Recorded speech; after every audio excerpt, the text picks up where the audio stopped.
মুরাদনগরে messrs Rabiya ব্রিক্সকে ৩ লক্ষ টাকা অর্থদণ্ড সহ অফিসিয়ালি সব কার্যক্রম বন্ধ ঘোষণা। কুমিল্লা জেলা মুরাদনগর উপজেলার ধামগড় ইউনিয়নে আজ ৯ ফেব্রুয়ারি রোজ রবিবার ইট প্রস্তুত ও বাটা স্থাপন নিয়ন্ত্রণ আইন ২০১৩ অনুযায়ী মোবাইল কোর্ট পরিচালনা করা হয়।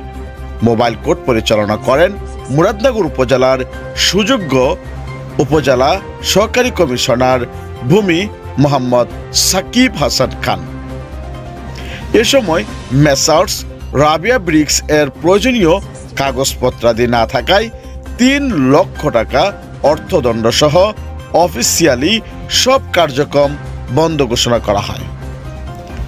সহকারী কমিশনার ভূমি মোহাম্মদ সাকিব হাসান খান বলেন, জনস্বার্থে এই ধরনের অভিযান অব্যাহত থাকবে।